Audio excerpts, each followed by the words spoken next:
Halo pemirsa, selamat datang di Zal Motor Channel. Untuk kesempatan kali ini saya akan mengulas salah satu stok yang ada di showroom kami, yaitu DFSK Glory 560, tipenya L ya, Matic 1,5 turbo tahun 2019. Bersama dengan video ini saya juga akan memberikan tips bagaimana cara mencari mobil second yang berkualitas, yang bebas banjir, bebas nabrak, serta kilometernya tidak diturunkan atau di reset. Silahkan tonton video ini sampai habis. Semoga bermanfaat bagi yang mencari mobil second. Nah, dalam kita mencari mobil second ada beberapa hal yang perlu kita perhatikan. Yang pertama dari tampilan luar ya. Nah, kita perhatikan adalah tongkrongan dari mobil. Jadi mobil yang bagus dia tongkrongannya lurus, tidak miring ke kiri atau ke kanan. Nah, terus habis itu untuk permukaan bodi yang perlu kita perhatikan ini adalah nut ya. Nut adalah batasan antara parts dari bodi mobil. Jadi nut kita perhatikan, jadi mobil yang tidak bekas benturan, dia nutnya itu masih presisi. Nah, terus habis itu juga di permukaan bodi juga kita perhatikan. Nah, bodi yang tidak bekas tabrakan atau bekas benturan, nah dia pantulan objek-objek yang ada di sekeliling bodi ini dia tidak bergelombang, jadi lurus. Kita perhatikan secara keseluruhan semua komponen-komponen yang ada di luar mobil, baik bannya juga kita perhatikan, velg, kaca-kaca, lampu, semua komponen-komponen yang ada kita perhatikan dan kita pastikan kondisi dalam keadaan oke dan cocok dengan apa yang kita inginkan. Nah, setelah kita periksa aman bagian luar, berikutnya kita periksa di bagian dalam. Nah, dia sudah keyless entry sama start stop engine button. Jadi coba kita buka mobilnya ya. Oke. Nah, pada saat kita buka mobil, dia otomatis spionnya auto retract ya. Jadi dia terbuka seperti itu. Oke. Nah, sekarang kita coba periksa bagian dalam mobil. Nah, pertama kali kita masuk ke mobil, yang perlu kita perhatikan adalah aroma dari dalam kendaraan. Pastikan aromanya tidak berbau apek atau tidak sedap. Karena apa? Karena kalau dia berbau apek atau tidak sedap, ada kemungkinan mobil indikasi terkena banjir. Nah, berikutnya yang perlu kita perhatikan itu adalah di sini. Nah, di kolong dashboard, pastikan bahwa kolong dashboard itu tidak ada karat atau bekas sisa-sisa lumpur seperti itu. Nah, habis itu juga di pedal juga kita perhatikan. Kenapa? Karena kehausan pedal berbanding lurus dengan pemakaian mobil. Nah, terus habis itu berikutnya kita periksa juga di agak gelap ya, di kolong jok. Kolong jok masing-masing kita periksa, kita pastikan tidak ada karat atau sisa-sisa lumpur. Nah, berikutnya kita coba masuk ke dalam. Nah, pada saat kita masuk ke dalam, kita rasakan posisi duduknya bagaimana, terus mengemudinya gimana, view-nya bagaimana, enak atau tidak. Nah, dia joknya juga bisa diatur ketinggian ya. Ketinggian ini biasalah buat apa? Buat reclining seperti itu. Nah, kita perhatikan juga interior dari mobil, kondisinya seperti apa. Terus habis itu kita perhatikan juga plafon ya. Plafon kondisinya seperti apa, sama jok. Joknya juga kondisinya seperti apa. Nah, dia joknya orisinal, dia sudah dilapisin dengan kulit ya, dengan kulit, saya nggak tahu nih, kayaknya kulit sintetis ya, seperti itu. Nah, oke, kita periksa aman semua, mobil aman. Sebelum kita nyalakan mesin, sebaiknya kita periksa juga, kita buka kap mesin, kita periksa level oli, kondisi oli, terus habis itu juga radiator coolant kondisinya kayak gimana, sama levelnya bagaimana. Setelah kita pastikan sudah aman, kita periksa juga apakah ada rembesan-rembesan di mesin atau di kaki-kaki yang kita tolong. Kita coba nyalakan mobil. Nah, seperti itu. Oke, nah dia sudah start stop engine button, nggak kelihatan. Oh ya, oke. Nah, coba kita nyalakan mobilnya ya. Oke. Nah, oke.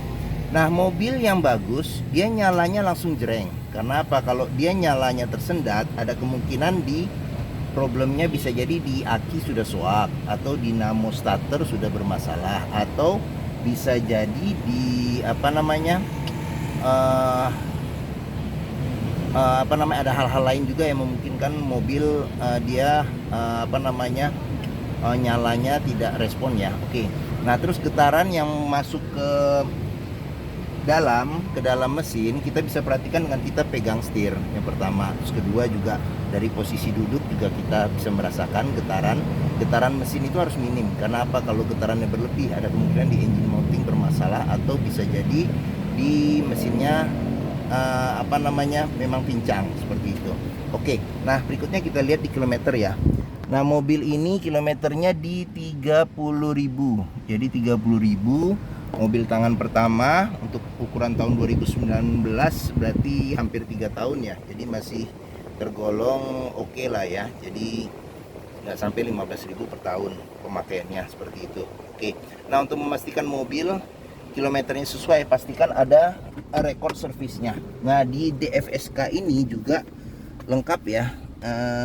Dia record service sampai service terakhir juga ada ininya, labelnya seperti itu. Oke. Nah, buku petunjuknya juga masih lengkap seperti itu. Nah, oke, kita masukin dulu. Susah nih, nggak apa-apa, kita masukin begini aja. Nah, pastikan jika kita mencari mobil second itu jangan sampai kilometernya diturunkan atau di reset. Karena apa? Kalau kita mendapat mobil yang seperti itu, kita akan susah untuk prediksi kerusakan apa yang akan terjadi ke depannya seperti itu. Oke, nah sekarang berikutnya kita periksa mesinnya. Kita buka kap mesin sebentar ini ya. Nah, kita buka kap mesin. Nah, ini tadi spion ya, spion sudah elektrik dan retract serta auto retract. Nah, ini buat pengaturan level lampu, ketinggian lampu depan. Nah, ini buat overdrive ya, on off ya, seperti itu. Oke, nah di sini ada pengaturan buat power window sama central lock. Nah, kita buka dulu ininya. Nah, door trim kita periksa, door trim juga masih bagus. Dia bahannya ini semuanya soft touch ya, termasuk dashboard juga. Nah, sealer di pintu juga kita perlu perhatikan. Karena apa? Karena sealer di pintu apabila cacat ada kemungkinan pintu sudah reparasi, dan apabila sealer di pintu itu tidak ada, berarti pintu sudah gantian. Nah, sekarang kita periksa mesinnya. Oke. Oh, kap mesinnya lumayan berat, berbobot. Nah, mesin DFSK Glory 560 ini mengusung mesin 1500 cc turbo dengan penggerak roda depan ini ya. Nah, oke.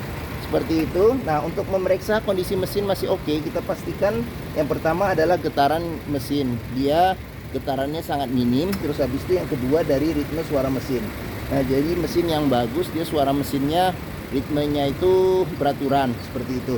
Nah, untuk memeriksa mobil bekas nabrak atau tidak, yang pertama kita periksa nih bagian depan adalah apron.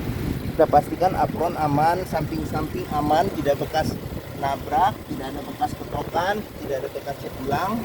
Terus habis itu di kap mesin juga kita perhatikan sealer yang ada di kap mesin aman atau tidak. Nah, untuk memastikan mobil tidak bekas banjir, kita perhatikan saja komponen yang ada di mesin yang metal-metal. Jadi jangan sampai dia ada karat, dan juga jangan sampai ada sisa-sisa bekas lumpur. Oke. Nah, jika kita pastikan sudah aman, sekarang kita coba keliling lagi ya. Kita lihat apa yang ada di DFSK Glory ini ya. Oke. Nah, bagi yang mencari mobil SUV ya, ini sebenarnya ya dengan kapasitas 7 penumpang, mungkin dengan tahun muda, dengan harga yang cukup terjangkau dan kenyamanannya juga tergolong oke, mungkin DFSK Glory 560 1,5 turbo tipe L Matic menjadi pilihan yang dapat dipertimbangkan seperti itu. Oke. Nah, sekarang kita coba periksa bagaimana di posisi tengah ya. Oke. Nah, saya tingginya 174 cm. Nah, saya masih dapat legroom yang lumayan sekitar 8 jari seperti itu. Nah, headroom juga masih oke. Sekitar mungkin 8 jari juga. Nah, di belakang dia ada 3 senderan kepala yang bisa diatur ketinggiannya. Di belakang juga bisa dua orang, dan 2 senderan kepala yang bisa diatur ketinggiannya. Nah, di sini ada senderan tangan yang cukup proper seperti itu. Oke, di sini ada 2 cup holder. Nah, di sini ada 1 cup holder sama ada penyimpanan terbuka. Nah, dia ventilasi AC di sini di sini di bawah. Nah, di sini ada power outlet. Nah, di sini ada kantong di masing-masing jok seperti itu. Oke. Nah, di sini ada cup holder lagi, ada penyimpanan terbuka lagi. Nah, door trim kita periksa masih aman, masih oke. Ada child lock, terus sealer di pintu juga kita periksa masih aman, masih oke. Seperti itu. Oke. Ban kondisi juga masih lumayan seperti itu. Nah, ini buat tangki bensin seperti itu. Oke. Nah, sekarang kita periksa di bagian ini ada kamera mundur ya. Nah, sealer di pintu juga kita periksa masih aman, masih oke seperti itu. Nah, kalau bangku baris ketiga tidak dilipat, memang sangat-sangat kecil untuk space bagasi. Tapi di sini ada ruang penyimpanan tertutup yang lumayan ya, bisa buat taruh barang-barang kecil. Tapi apabila bangku baris ketiganya dilipat, dia bisa rata dengan apa namanya, bagasinya bisa rata dan bisa dapat space bagasi yang lumayan besar seperti itu. Oke. Nah, sekarang kita tutup. Nah, oke, setelah kita tutup, nah mobil kita periksa. Oh, di sini ban cadangan di bawah. Nah, mobil yang kondisi kompresi mesinnya masih bagus, dia masih mengeluarkan embun air dari knalpot seperti itu. Oke. Nah, lanjut ke sini. Door trim masih oke, masih bagus. Sealer di pintu juga masih oke, masih bagus. Di sini ada child lock. Nah, di sini tampilan dari sisi sebelah kiri. Nah, ini tampilan dari dashboard secara keseluruhan. Oke. Nah, berikutnya kita periksa satu lagi pintu. Nah, door trim juga masih oke, masih bagus. Oh ya, saya lupa di sini ada apabila pintu terbuka, lampu nyala. Di sini sealer di pintu juga masih aman, masih oke. Nah, ini tampilan dari sisi sebelah kiri. Gitu. Oke, sekarang kita coba masuk. Kita periksa apa aja yang ada di sini. Oke. Nah, kulit setir masih oke, masih bagus. Dia sudah dilapisin kulit seperti itu. Nah, ini ada pengaturan buat buat audio. Terus di sini ada pengaturan buat telepon sama buat ini, buat MID ya, MID di depan seperti itu. Oke. Nah, dia sudah LCD TV ya, sama display untuk bisa juga untuk AC sama radio seperti itu. AC juga kita cek masih dingin, masih oke. Nah, ini lampu hazardnya. Terus di sini pengaturan AC. Oh, sorry, di bawah pengaturan AC, di atas untuk pengaturan audio seperti itu. Nah, ini ada colokan rokok atau bisa buat power outlet. Nah, di sini dia Tiptronic juga ya. Jadi bisa ada pengaturannya untuk plus minusnya seperti itu. Nah, ini bisa untuk apabila musim salju. Nah, dia sudah handbrake-nya sudah elektrik. Nah, di sini ada penyimpanan terbuka yang besar seperti itu. Oke. Nah, di sini juga kita bisa periksa nih apabila ada bekas lumpur atau karat, ada kemungkinan mobil indikasi banjir. Nah, di sini ada laci penyimpanan tertutup. Di sini ada sun visor. Ada lampu juga, cerminnya ada lampu. Nah, di sini ada sun visor juga, cerminnya juga ada lampu. Oke. Nah, ini buat lampu baca. Nah, ini pengaturan kesilauan spion masih manual ya, seperti itu. Oke. Nah, mungkin ini saja ulasan saya mengenai DFSK Lori 560 1,5 turbo tipenya L Matic tahun 2019. Apabila berminat silakan hubungi Zal Motor, nomor telepon deskripsi harga kami cantumkan di sini. Nah, pembeliannya hanya dengan cash ya, sama tukar tambah, karena saya belum ketemu leasing yang bisa kerjasama untuk membiayain DFSK yang second ya, seperti itu. Oke. Nah, pastikan jika kita membeli mobil second, kita pastikan kita bisa test drive. Karena apa? Karena dengan test drive kita bisa memeriksa bagaimana kualitas dari mesin, kaki-kaki, transmisi, maticnya ya. Terus habis itu power steering sama pengeremannya. Jadi Zal Motor sendiri terletak di pusat otomotif Sentra Harapan yang memiliki area parkir yang luas. Jadi kita bisa test drive mobil dengan sepuasnya. Oke, mungkin ini saja video dari saya. Jangan lupa tekan tombol jempol apabila menyukai video ini. Jangan lupa subscribe juga di Zal Motor Channel. Jangan lupa juga searching juga video mobil-mobil kami yang lain. Oke, semoga video ini bermanfaat. Terima kasih dan sampai jumpa lagi.